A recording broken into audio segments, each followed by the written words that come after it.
Hello and welcome to the Voice of Intuition podcast. I'm Susan Jane and I'm your host for this podcast.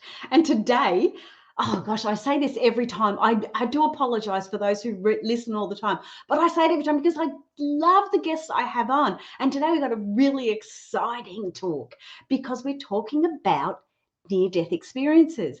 And why I'm excited about this is because Nicole has had one and hers is different to mine. So we can talk about it.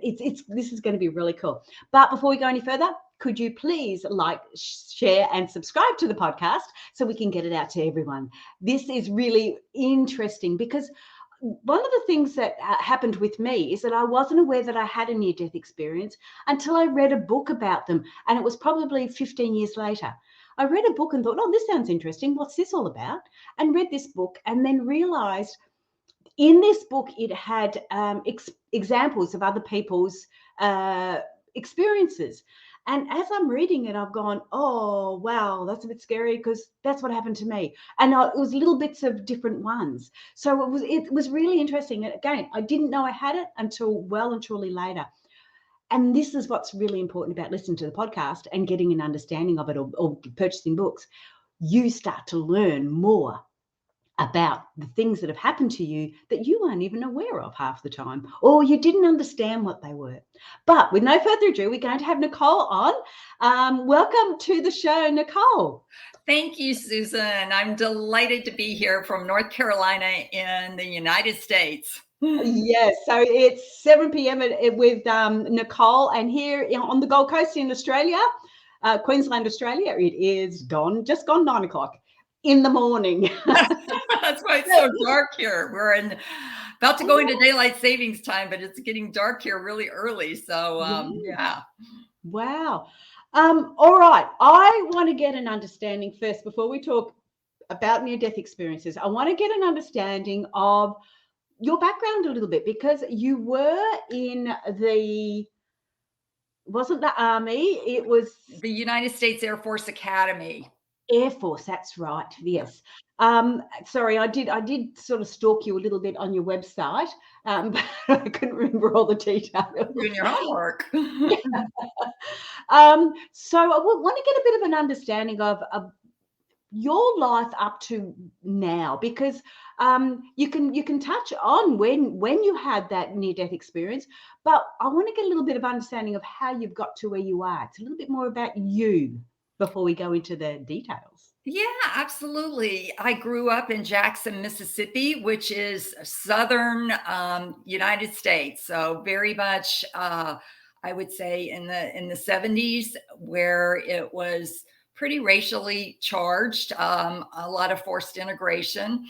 I went to both public and to private schools, so I understand, what it's like to go to an all African-American school. And I also grew up in what we call the Bible Belt, so a very religious part of the United States.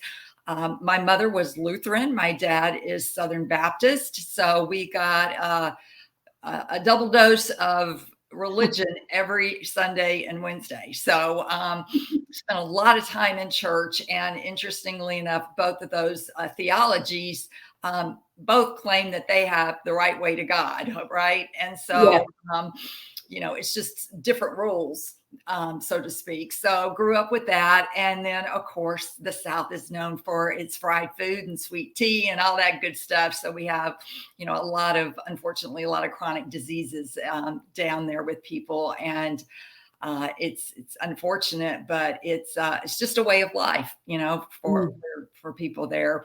And then once I got out of high school, my dad was a 1960 graduate of the Air Force Academy, which is in Colorado Springs.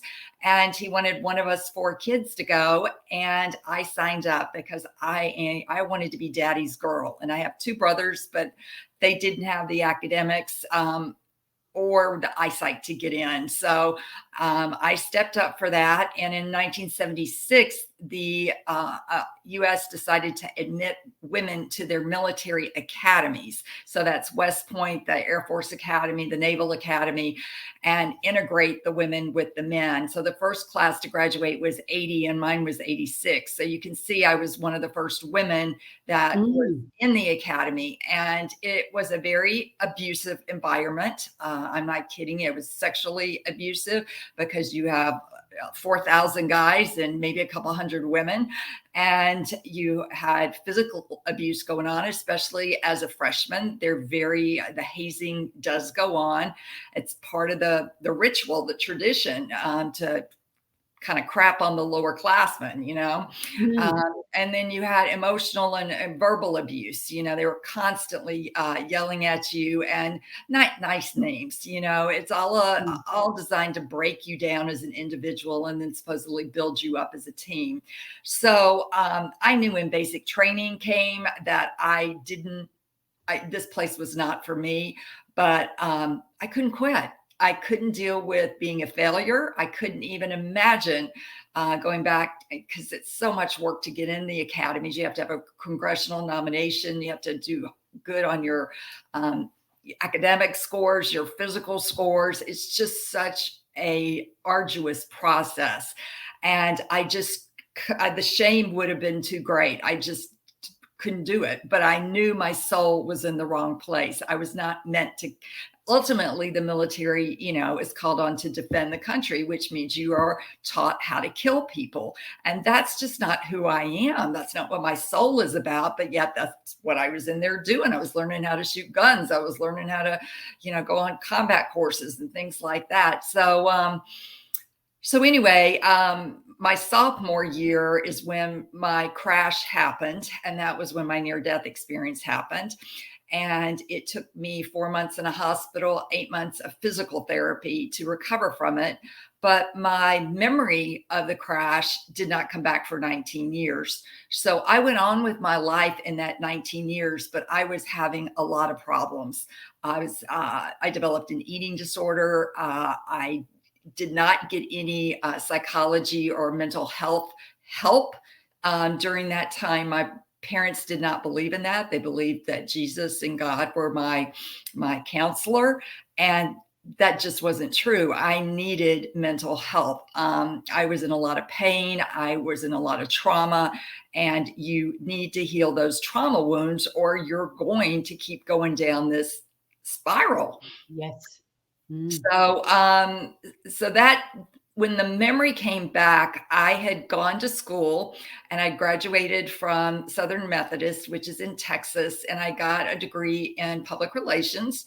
I thought that's what I had wanted to do. But then with the eating disorder, I switched into nutrition, thinking that I could fix myself. And I think a lot of us will do that. We'll go into a field where we're having our own issues and think if we get enough knowledge that we can heal ourselves.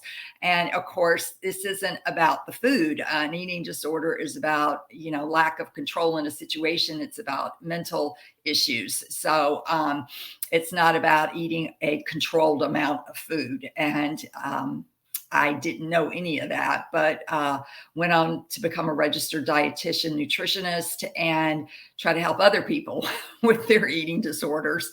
So, worked at the Centers for Disease Control and Prevention, which is our highest public health agency in America. So very prestigious up until the pandemic. Then I think it just took a lot of wrong hits in the wrong direction, but I got an advanced degree in public health nutrition, and really wanted to help prevent disease and chronic disease, especially with people. So I had a variety of jobs over the last 30 years and have worked in all sectors of our society, including hospitals. I was an oncology dietitian. I was a wellness director at a hospital. I ran a diabetes clinic, a kidney. So, I know the diseases and I know what we're supposed to be doing for them. And most people know if they have diabetes or kidney, what they need to do, but then they will sabotage themselves. They will get in a situation where they get triggered and they don't know why they're triggered.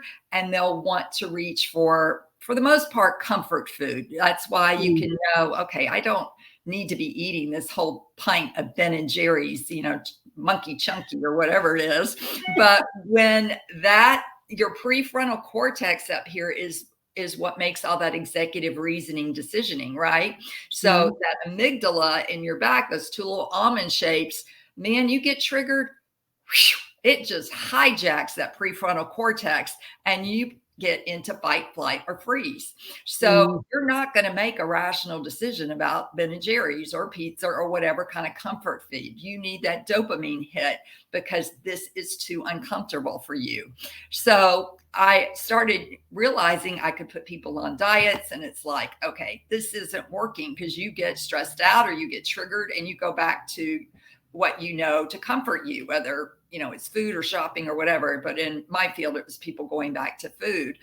And so I went into something called neuro-emotional technique to get at the unconscious, because 5% of us is conscious, is what is running our life. That other 95% has all been programmed long time ago. So you have to get at the unconscious belief system that is running your mind and your body, and you have to deal with that and the root issue, so to speak, and then you become aware of it and can change the behavior. So that's kind of I've been in the wellness field my whole life, but if you look at the wellness wheel, it's the first quarter is the physical. So that's your diet and sleep and physical activity. And I have preached the eat your fruits and vegetables. Here in America, we're supposed to be at 9. And would you believe, Susan, we're still at 1.5 servings, which is what I started with 30 years ago. We just have such a hard time here eating more fruits and vegetables. And you would have thought with the pandemic, that would have been the message that our government would have been saying is, hey, boost your immune system, get some more vitamin D, some zinc, some C, but eat those fruits and vegetables and get those antioxidants, and it's going to really help your immune system. No, nothing like that preventative came out. It was just, wait for the vaccine, and people were really eating a lot of junk food and comfort food. And I understand that for a little while, but this thing went on for 2.5 years, so you can't do that without suffering the consequences. So anyway, that's I lived in Hawaii for the last 17 years, met and married my husband there. My memory came back with the wreck. And I also realized why I had issues in relationships and why I could never sustain a relationship with a man. And as soon as that memory came back, I was able to resolve that problem. But I think, this journey of mine, the first 19 years was, I didn't even know what happened, except I remembered one thing: bright white lights. That's all I remembered. And I asked my surgeon, I visited my surgeon, my nurse, and my EMT that found me in 2008. 25 years later, I sat and I had dinner with them and their respective spouses and had them tell me their stories again. And they knew it right off the bat. They could recite my case. And, they were very much grateful for me to come back, and had said that nobody had ever come back 25 years and thanked them for what, that they did.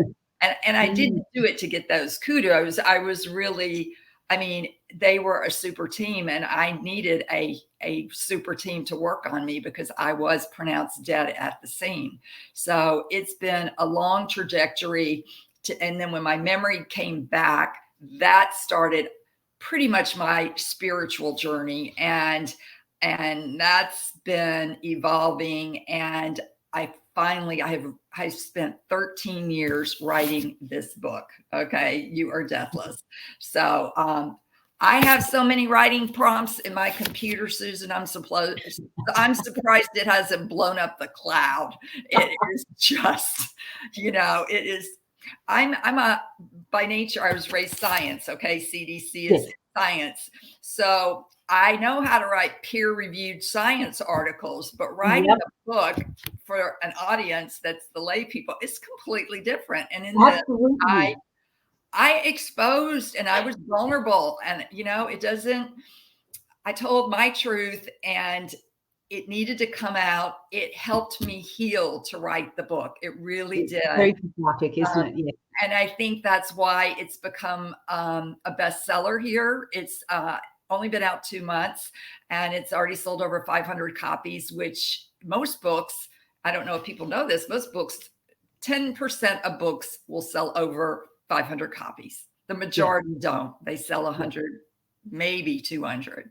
So so it's on the train moving fast here, and I think it's because people can relate. It's not just about my near-death experience. I talk about trauma and how important it is that you have to heal trauma or you pass it on, and how you have to get rid of limiting beliefs in order to be the person that you need to be.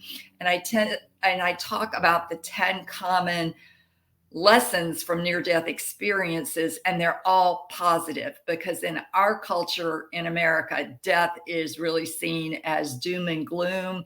It's very depressing, very negative, and I want that to change, because death experience is beautiful. You go into the light. There is nothing to be afraid of. And that's what my message was on the other side, was don't be afraid of death. Hence, live your life fully, because if you are afraid, you're not going to be living fully. Yes, absolutely. You know what's really strange, Nicole, the synchronicities between us, because I had my experience when I was very young, and I actually went and did a public health degree on health promotion, on health prevention, on health promotion. So we have a lot of synchronicities there. When I did my public health degree, I could choose nutrition. I didn't want to go that way. I wanted to be more, I wanted to do more of the getting that information out there, getting it known that these things were happening. So I wanted to do the promoting side of it. So it's really quite strange that, there's a lot of synchronicities there. Yeah. But I do want to go back to, because we're talking about the near-death experience. I do want to go back to that, because you talk about a crash and what had happened there, and I noticed with a lot of the near-death experiences, and why I questioned mine to start with, a lot of them are when it is a very traumatic situation, whereas mine wasn't, which was quite weird. I just passed out. But when you're talking about writing the book, and we'll get back into that, you talk about writing the book.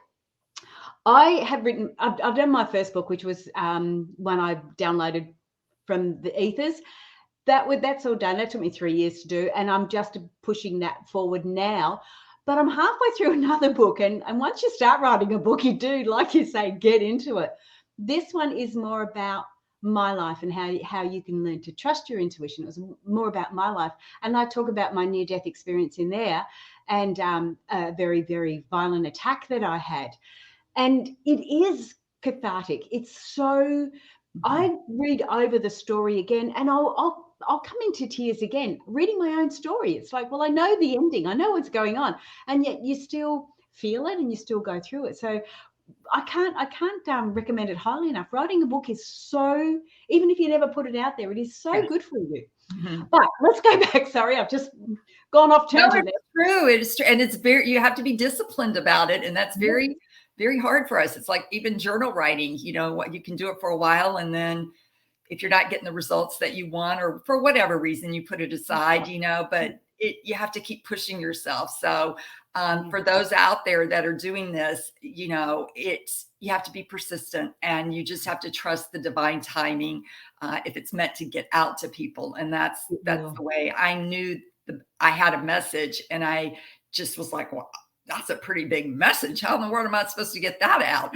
But it didn't come together until 40 years. This accident happened in 1983. So I feel like, the Israelites in the Bible that were wandering around in the wilderness for 40 years, it's taken me my whole adult life to get this message out, and to really put it out in a way that people can understand it, because I think people will resonate with some of these parts. And, especially with an eating disorder, that's a real secretive thing. People don't want to tell anybody that they're, binge eating. Back in the day, it was called compulsive eating.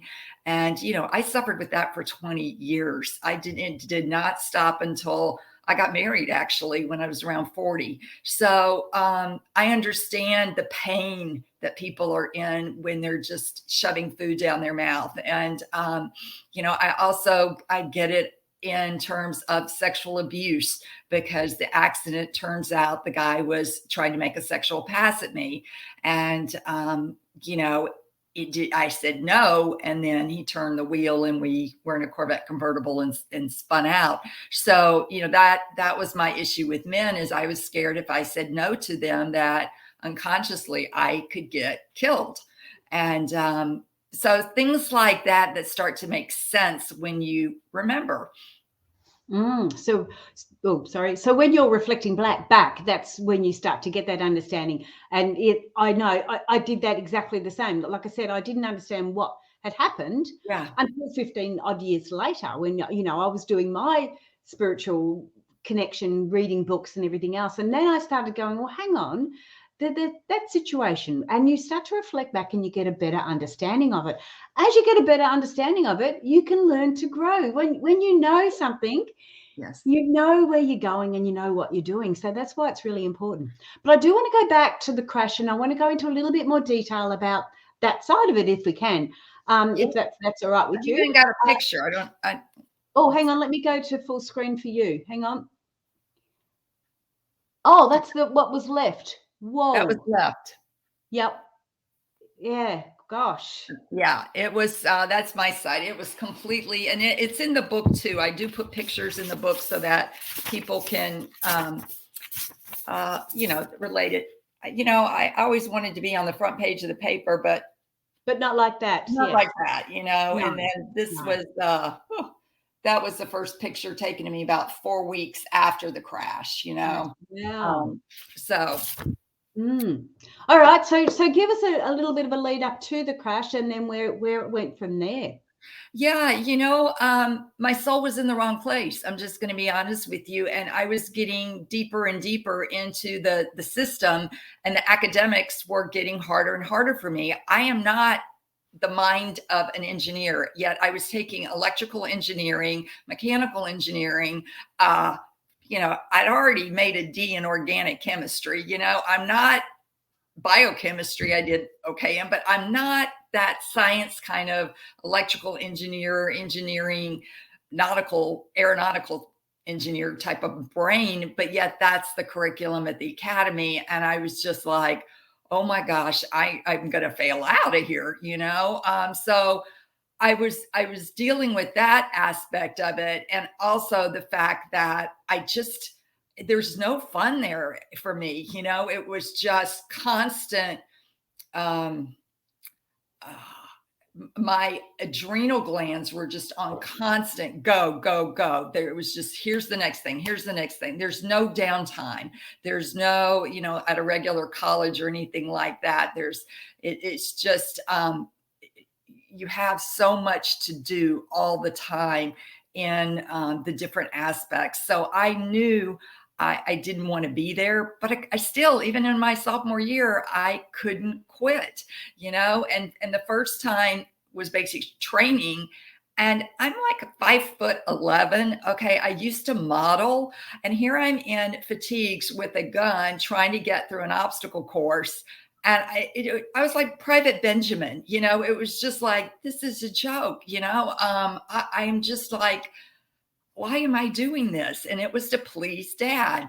So that Sunday, I went and met with the Commandant of Cadets, and he wanted me to talk to some other female cadets that were thinking of coming to the Air Force Academy, and what a great opportunity it would be for them. And I'm like, oh boy.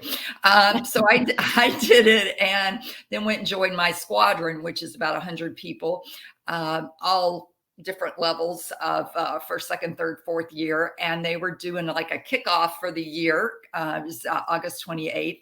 And at the end of it, we're not allowed to have cars until we're juniors and seniors. So I'm a sophomore. So I was one of the last to leave. And I asked one of the guys, who was a senior, if I could get a ride back with him. You know, he had a shiny red Corvette, and I was like, oh, this will be kind of fun, you know. But then he says, oh, let's stop and have a couple more beers. And I'm going, okay, we have to get back by 7:35 though, because I don't want to get in trouble at the beginning of the year. I've already been there, done that. And he's like, oh, we'll be fine. I'm a senior. I know what we can get away with. And I'm just like, okay. So we had a beer, had a cigarette. Then he's like, oh, let's go watch the sunset. Now here I am, Susan. I am so naive. I never had been on a date. Okay. My dad would not let me date, but he sends me to a place where he says, don't date, don't drink, and don't smoke. Okay. And I'm just going, well, what fun is there? And I'm deciding I'm going to have some fun. So then I start getting nervous because he wants to make out. And I'm like, I don't even know this guy hardly. And so I told him we had to get back on the road, and we did. And needless to say, at one point he tried to grab my crotch and I just said no. And he turned the wheel and it fishtailed and happened to hit a huge boulder, moved the boulder, flipped the car over. The car, we were thrown out. It did not have seat belts, which in this case was a good thing because we were thrown out and then it landed on its top, as you saw in that photo. And some people in a house nearby immediately heard it, came out, looked at both of us, and couldn't get any vitals on me. And so they got some blankets and covered me up. And then the volunteer paramedics got there, and there's one in particular that I credit with saving my life, John. And he was saying how and I know this because he came to my hospital room, I would say about 10 weeks later, and told me what happened. And he said, when he got there, he said, I told them that nobody tells me when a victim's dead. And he said, I couldn't get any vitals out of you. So I did something called a sternal knuckle press, which is very painful. And it caused my right eye to flitter and the pupil to dilate. Now, what do we know about the eyes in terms of spirituality, Susan? Well, I've always thought that the sound was the last thing to go, but the eyes. But the eyes are the windows of windows. the soul. Yes. That's where I thought you were going. Yeah. So that is when my soul came back in. It came back in my life, and it came through in my eye. And that's what he got as a sign of life. They immediately got me in the bus and to a nearby community hospital that was not equipped for trauma. Turns out I had, amputated my left foot. I had broken both sides of my pelvis. I severed my right wrist, had a really bad road burn on the side of my cheek from skidding. Turns out I cut up all the inside of my legs, big hole I cut out. They had to skin graft that together again. So that took 4 months. I was in the hospital, 7 weeks in intensive care, 64 pints of blood. And we have about 8 pints in our body at a time, 8 to 10. So that's like redoing your blood, almost eight times, So I was a very, very, very sick girl. I had 2 code blues in operations where I didn't want to be here. And I was trying to leave again, and they got me going. Somehow I just kept coming back. And so I go into that in the book in a lot of detail in the first chapter. And I will say it was, I'm glad I don't remember the pain, because when my memory came back 19 years later, what I remember was my spirit flew out before I hit the ground. And this being came and took me up, and I could look down on myself, and I could see I was I had my Azad teal shirt on. I had my khaki shorts. My tennis shoe was on one foot and not on the other. And I knew I was dead. And I was just like, uh-oh, I don't want to go back into that body. And they told me that was going to happen. I was going to go back, and that my message to tell people was not to be afraid of death.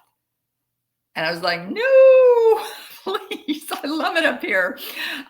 So needless to say, the spirit, I called it Casper the ghost in the book, but I later, just a couple of weeks ago, realized it was my grandfather on my father's side, and he died at my current age in August. And that's when he came to me to say that he was the one that brought me back and said, "No, you've got to go back, and you've got to break some a new contract. You got to get a new contract, and you've got to break some of these belief systems and some of these identities that are causing people to be what do I want to say, unconscious, unaware, not being the being that they were born to be." Does that make sense? Yep, absolutely. Yeah. So So, you got a very distinct message. and I also got another message, and that was me hearing other spirits having Yep. a conversation. So I wasn't in human form, but I could understand the conversation they were having. And they said that we here on earth have to ask them for help. They're not going to just jump in and interfere. And that's because we have free will in this country, in the world. So we need to be reminded. And this was me saying, okay, please remind people to ask for help from the angelic realm. We are waiting for their help. We will help them. It might not be in the way that we think it needs to be, but it will be for our highest and greatest good. And that's how I pray now. Instead of for a certain outcome, I pray for the highest and greatest good of all to be done, because I don't know what that looks like. Yeah, absolutely. Yeah. And it can look so different to everybody else. Absolutely. I love how you sort of said you were obviously in the wrong place at the wrong time, but it was so dramatic the way they got you to change trajectories, Yeah. But it did make you think, didn't it? Because it's like, well, why wasn't I happy there? What was going on, and what was it all about? And once you've got that memory and you start getting that understanding, it makes your whole life change going forward. It just changes everything. And if people have had trauma and things like that, if they start to go back and have a look at it and get an understanding of it, and sometimes they may need to do that with professional help, but if they start doing that, it does make them go forward in a different way, and they can be changing completely without them realizing. Absolutely. And I talk a lot about trauma in the book, and I actually had someone review me and said, no wonder it took Nicole 13 years, because she not only talks about NDE, but she puts trauma in a pretty easy way to understand it. It's a very complicated, complex, area, and I try to reduce it down to make it understandable, and why it's important that we heal trauma wounds. And a lot of us don't even know that we have them. And what I have seen in my practice is a lot of women, the sex abuse has stayed repressed in them until maybe their 30s or 40s, and then they start having flashbacks. They'll start having things that just are like, this, something's going on with me, and your body keeps the score. That's that book by Bess Van, I forget his last name. I have heard it. Yeah, he's a trauma expert. It's an excellent book, but your body does remember. And that's why I believe it took my body 19 years for the memory to come out, because I was going to Starbucks, my normal routine. I came back and I got in my car. And as soon as I got in my car, I remembered exactly how I was sitting in the Corvette with my one leg up on the dashboard and the other one across it. And then when the crash happened, I went butt up through the windshield. I cut off my ankle because it was crossed over. And I also cut up the insides of my thighs. I cut a 4th degree laceration between my rectal and rectal anal muscles there. And Wow. so it saved my head, in terms of, I mean, I still had a traumatic brain injury because I was unconscious for 12 hours or so, but I didn't have any more head trauma, that I'm aware of. And except I do get a lot of migraines. And then my spine, so I'm not paralyzed or anything like that, but it did cut the nerves in terms of an ability to have sex. And I'm just being honest, and so Mm. that's something I never, I didn't get married till I was 40, but I'm never going to be able to experience that like other people do, and it's just, yes, you do change and you become more sensitive. I can't tolerate alcohol. I wish my husband drinks for me, he says. He's a musician, Susan, and Yeah. I can't handle loud music. So he has built him a little music cave out in the garage. And, he plays out there, but he's in a band and it's just like, oh my goodness. I can't handle cigarette smoke or things like that. Just, I absolutely just get sick. And, you really do, crowds can't handle big crowds either, and people's energy. We had the trick-or-treaters here recently, and I didn't feel good the next day, and I realized I didn't take a bath or a shower, and I had all these different, hundreds of people coming at me, and I'm giving them candy, and they got really close to they came into my energy field. And they were wearing some pretty dark costumes, and so it's interesting. As soon as my intuition told me to go take a bath, and as soon as I did, I realized it wasn't my energy that it was these people's other energy that got on me that was really making me feel ugh. And that's part of that, me listening to myself, the intuitive part. And it was in the middle of the day and I didn't care. I was like, I'm gonna go take a bath, and I did, and felt immediately better. So I have to watch, and we all do have to watch other people's energy climbing onto us. Absolutely. I find it in shopping centres and that I struggle with going into shopping centres. I mean, I do it and but rather than going to the really big ones, I tend to go to the little small shops and go that way. But I don't like big crowds. I don't like that sort of energy either.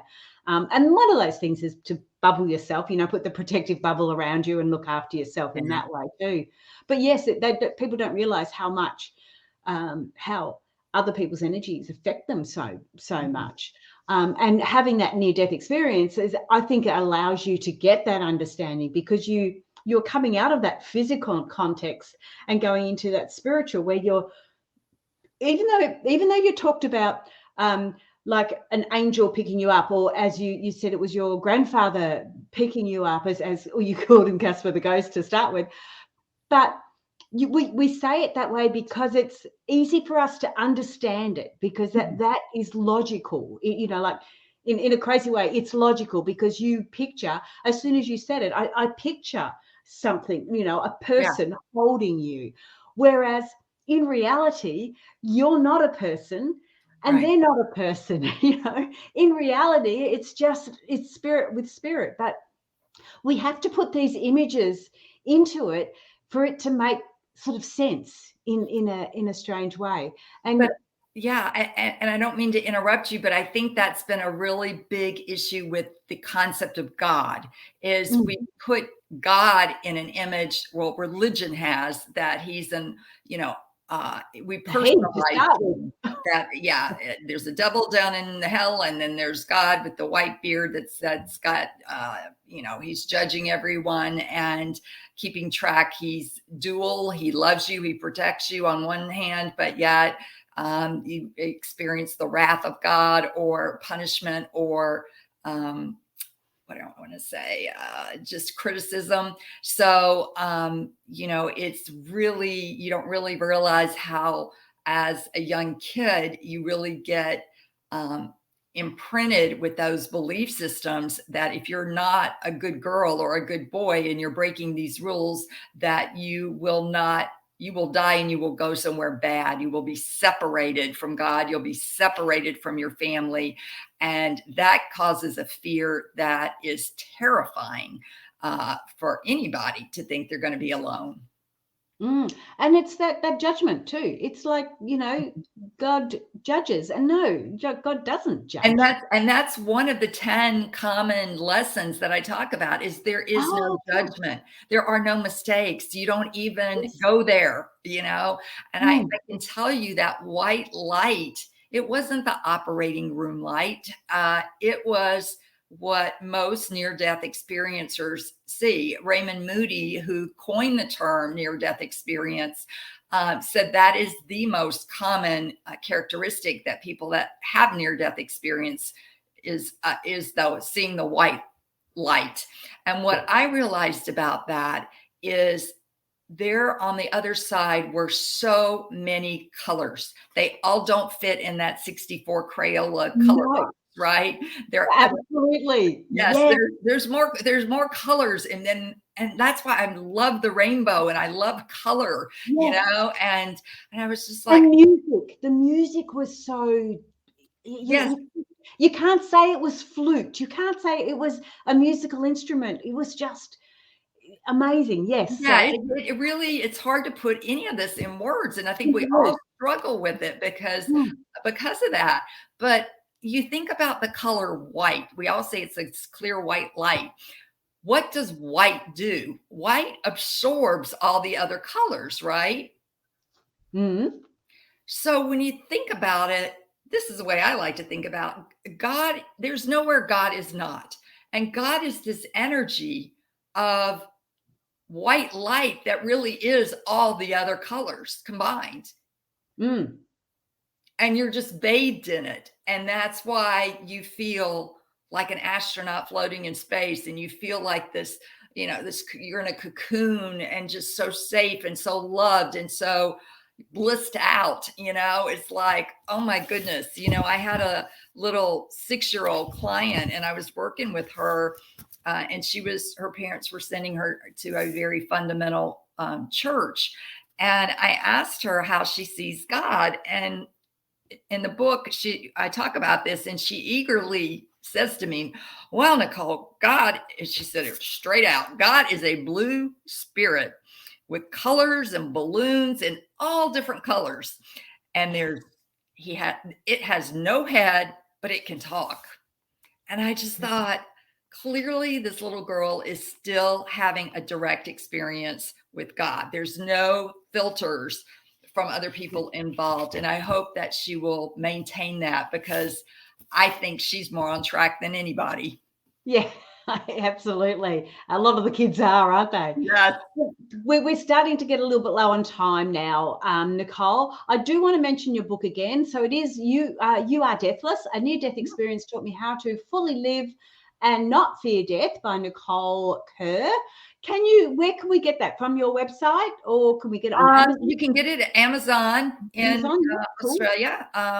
It's Barnes and Noble. Do you guys have that? Yes. Yes, you can order it from that. That's probably the best way to get it. I would love it if you would check it out and review it.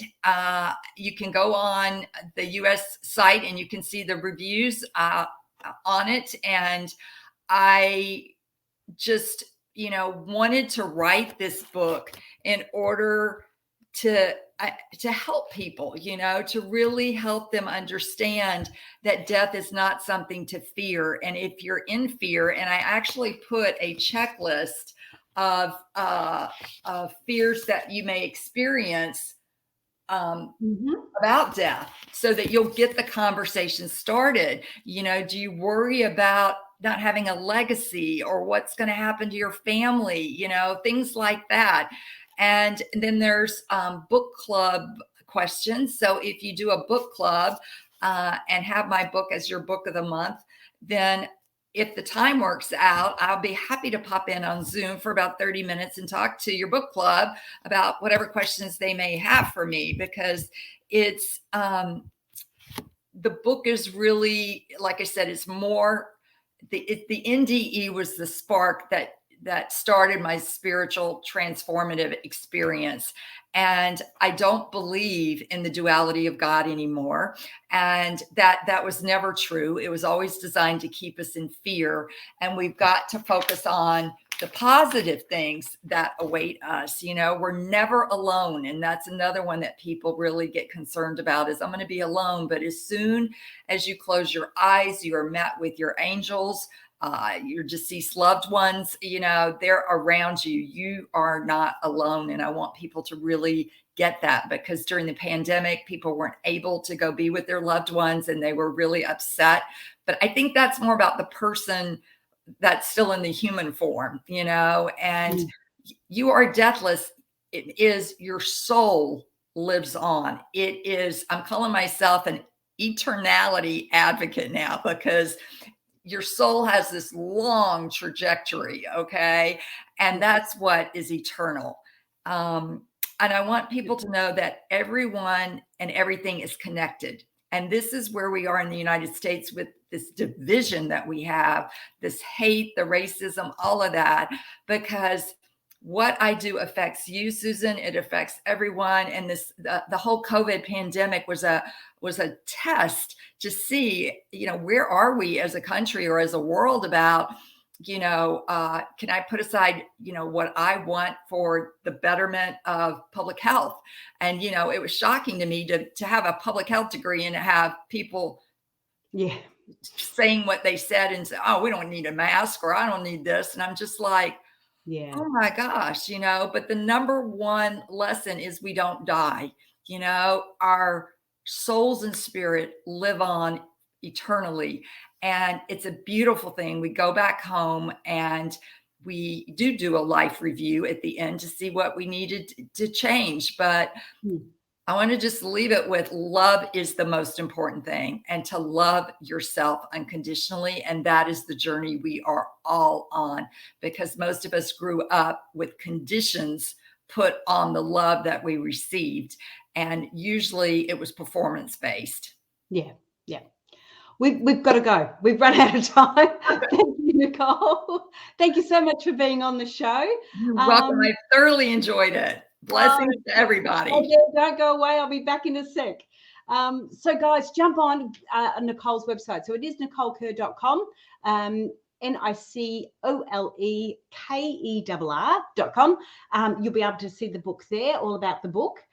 And you can buy it on Amazon. So you grab it there, and she has put out an offer there for you. So if you do a book club, she's quite happy to jump in and do a 30-minute chat with you with your book club. So I think that's pretty special, just quietly. I thought that's a lovely idea. I didn't even think of that. Please share, subscribe, like the podcast, and so you don't miss any of the shows. We've got so much coming up for the new year, for everything happening. So I'm really looking forward to that. But that's it for me. Jump onto my website, intuitivenature.com.au, if you want to get any understandings of how to develop your intuition, how to trust your intuition, all that sort of side of it. We've got some online courses there. That's me for now. I will check you next week. So have a great week, and I'll say bye for now. Bye.